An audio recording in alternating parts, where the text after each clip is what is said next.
We tend to carry the weight of the world in our muscles and bones. We are a caring people. So what will it take to trust that we can let go and those for whom we care so deeply will still get what they need? How can we trust that we are doing enough to care for this wide world that has such deep need for care?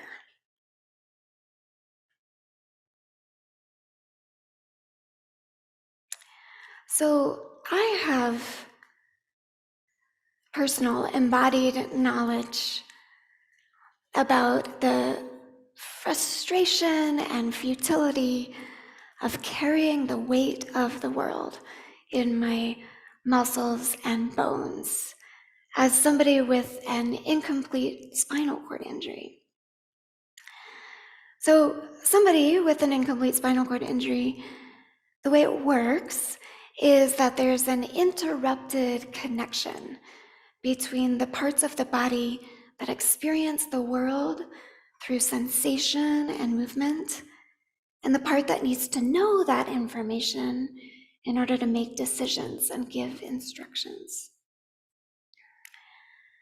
Immediately after such an injury, when the connection is first interrupted, it feels like paralysis. It is paralysis.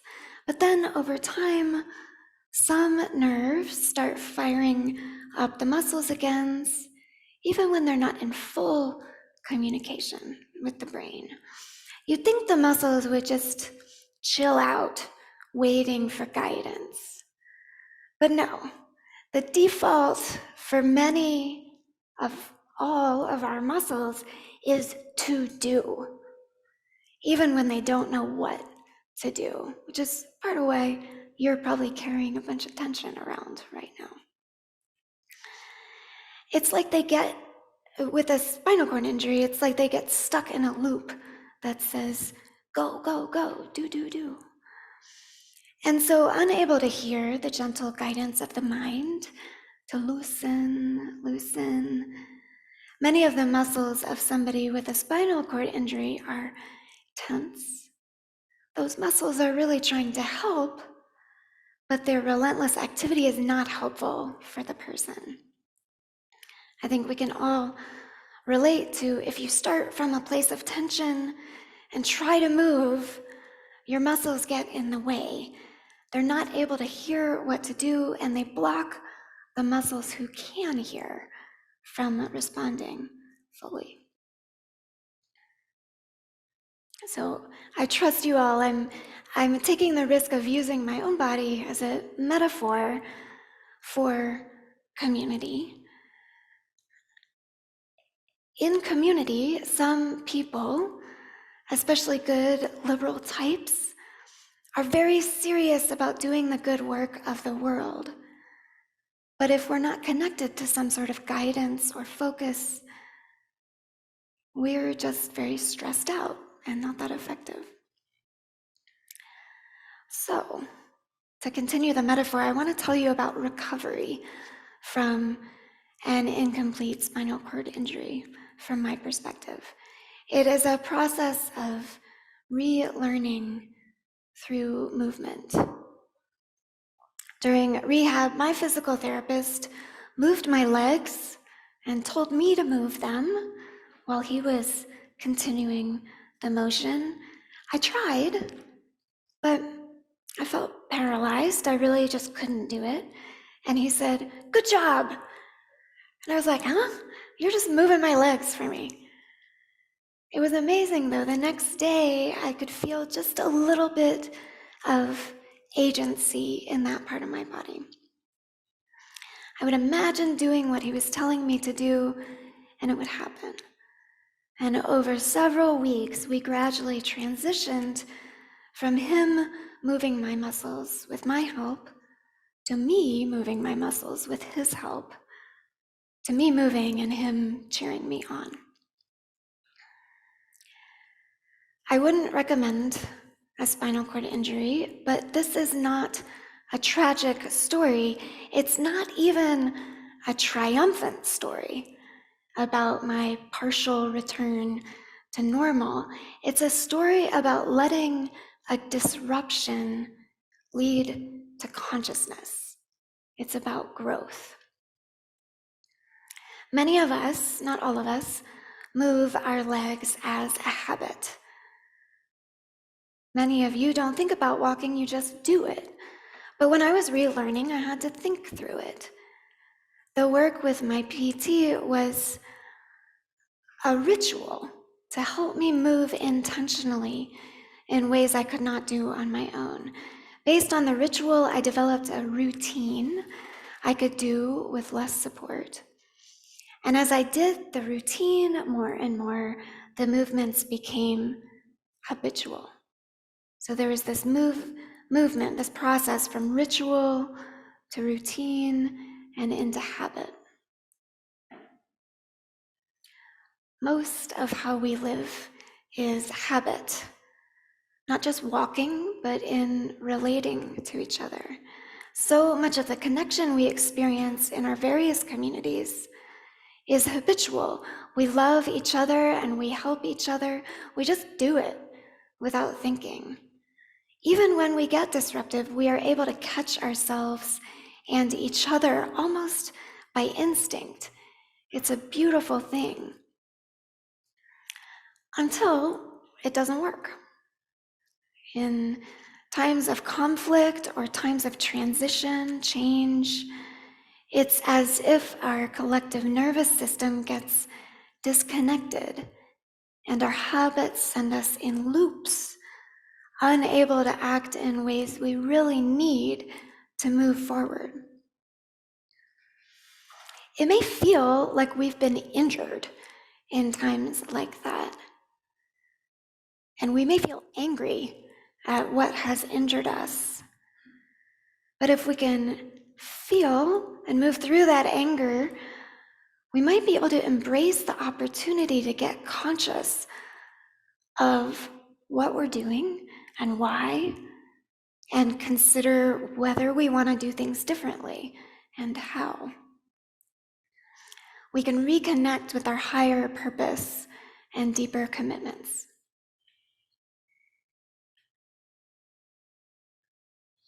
In The Power of Habit, Charles Duhigg distinguishes ritual from routine and habit as follows. A habit is automatic, a routine is deliberate, and a ritual is mindful, meaning it's the focus of direct attention.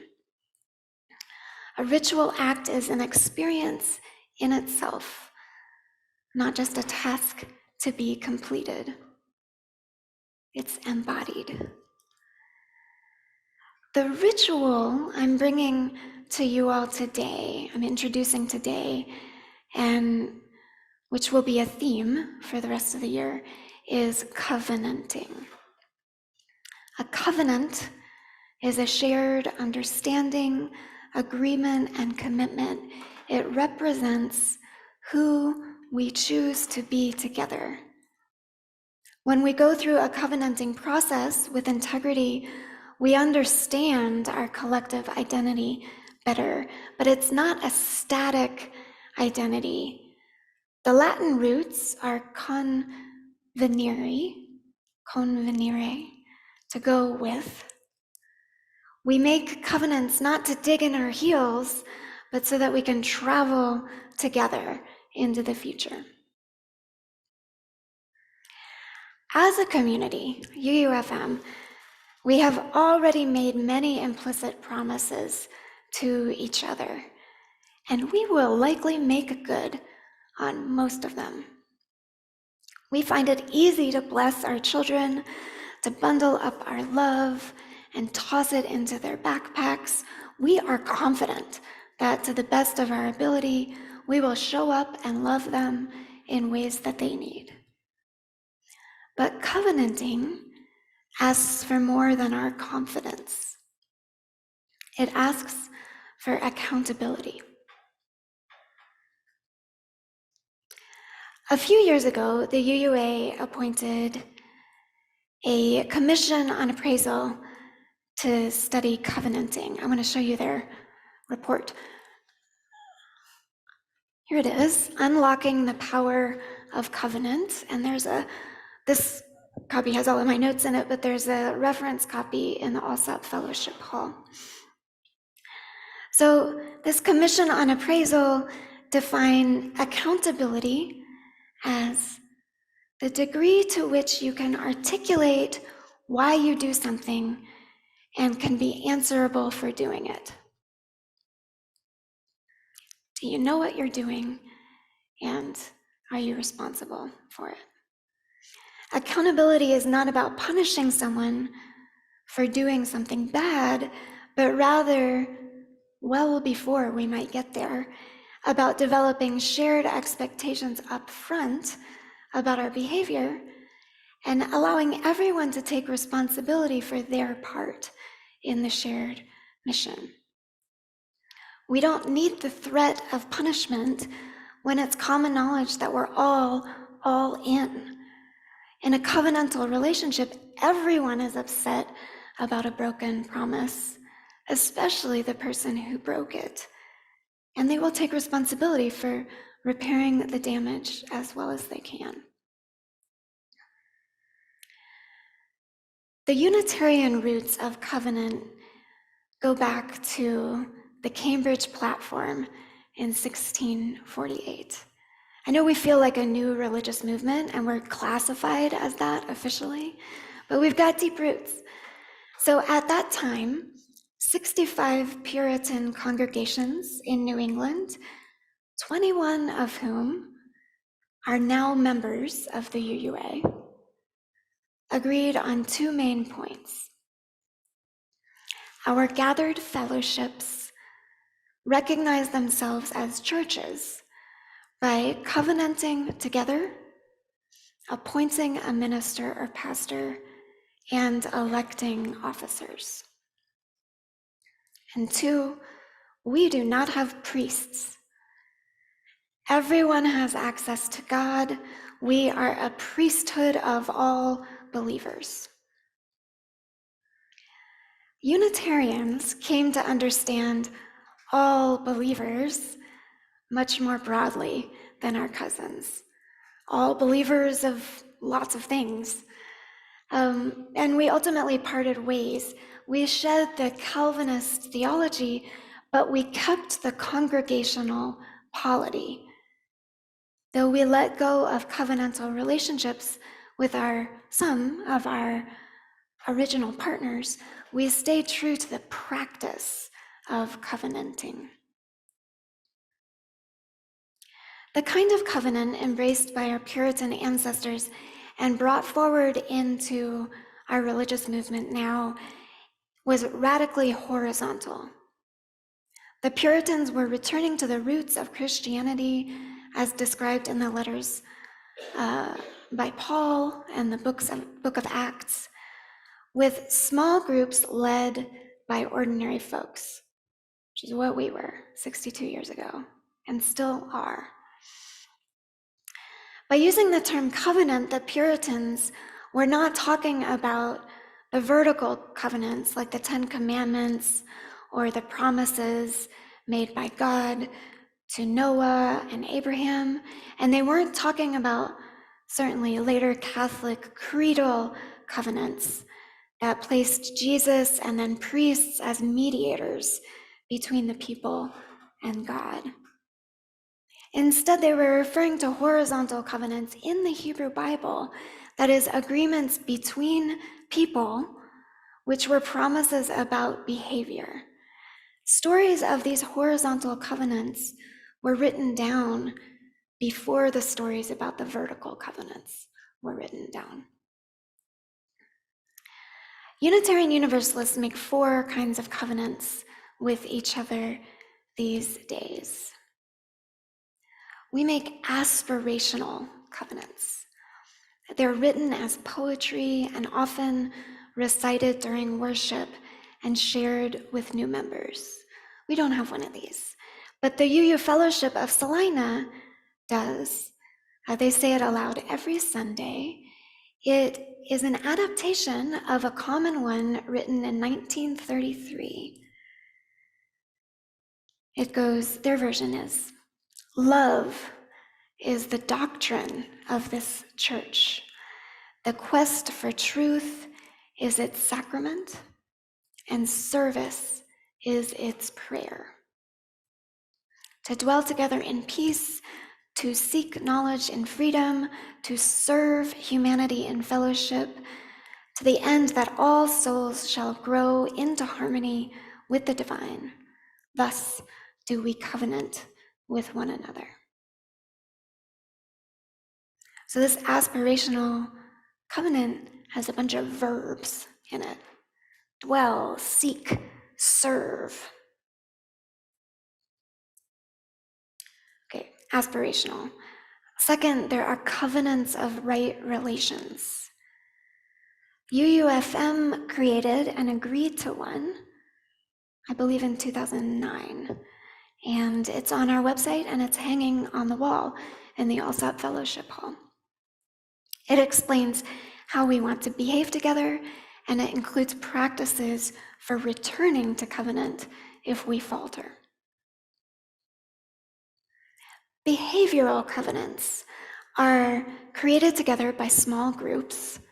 Over the next month or so, Miss Sandy will be helping the kids make behavioral covenants together, and our chalice circles have behavioral covenants. And finally, statements of mission, purpose, values, and even bylaws can be considered covenants. For example, Article 2 of the UUA bylaws currently houses our 7 principles, and our 7 principles to which we covenant to affirm and promote. I'm a little tangled up on the language, because the concept is actually a little challenging for me. So we covenant to affirm and promote 7 principles. The proposed new Article 2, which was endorsed by a strong majority at our recent General Assembly, would replace this section with 7 shared values, each with a separate covenant for how we will practice them within, among, and beyond our congregations. So in the current UUA covenant, there are 2 verbs, affirm and promote. I combed through it this morning. I was like, is that really true? Yeah, 2 verbs. In the new version, the verbs are cherish, acknowledge, repair, learn, embrace, dismantle, transform, grow, share, build, and sustain. There are a bunch of nouns also.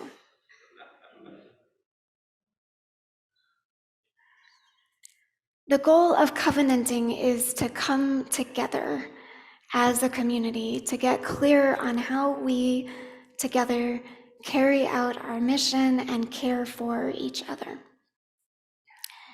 Covenant helps us trust the community, and it helps the community trust us. Covenant gives us guidance and focus so we can carry out our individual actions effectively. We can trust the guidance because we wrote it ourselves. Covenant is a guide back to consciousness when we get disconnected from each other and our purpose.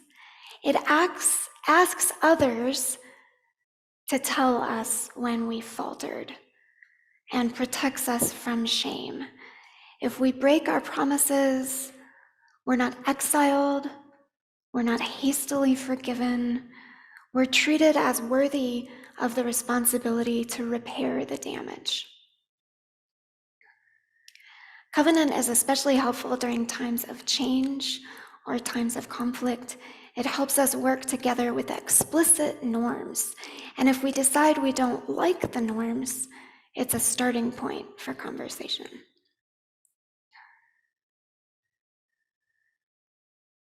I really like our covenant of right relations, but I haven't seen it used.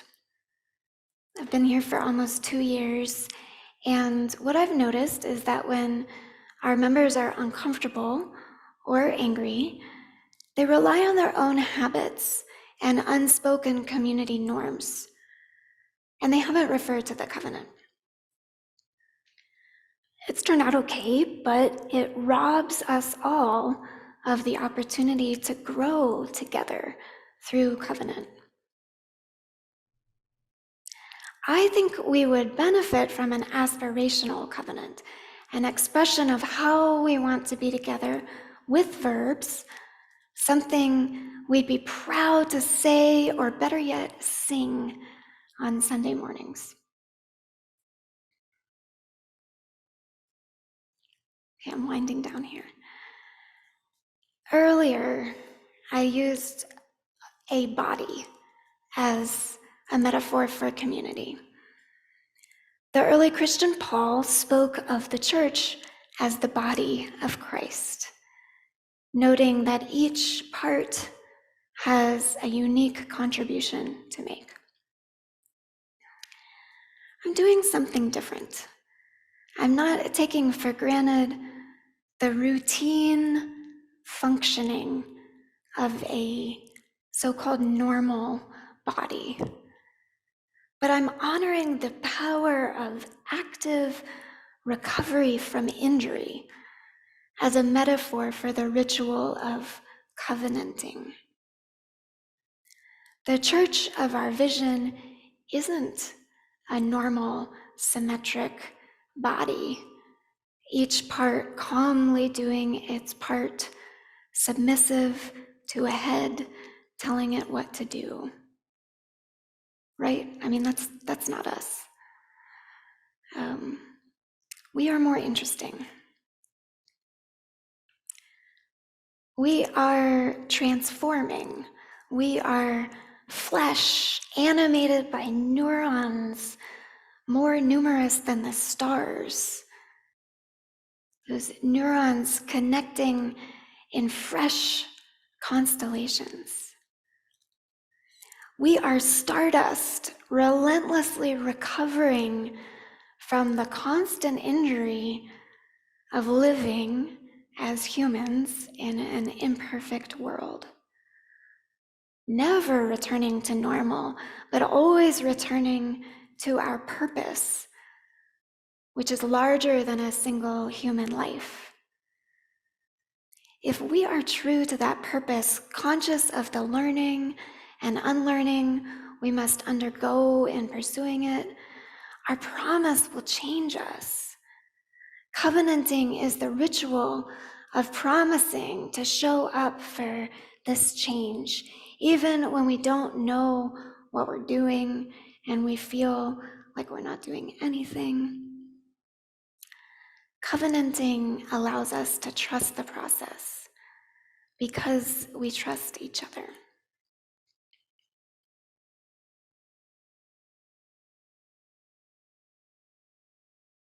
So these are my words on covenant. That's my start to introduce the topic, and I would love to hear if there's anything you're thinking or that's come up for you. I hope to have conversations about this. The board has been training on board stuff, and they've gotten really excited about covenants, reviewing the covenant. The board has a covenant with each other, and just thinking more about how we can be more intentional in our relationships throughout the congregations. So this will be a recurring theme. If you have any thoughts, if you need a prompt, I might ask, what are the verbs you feel like you want to promise, or you would like us all to promise to each other? But anything's welcome. Any comments are welcome.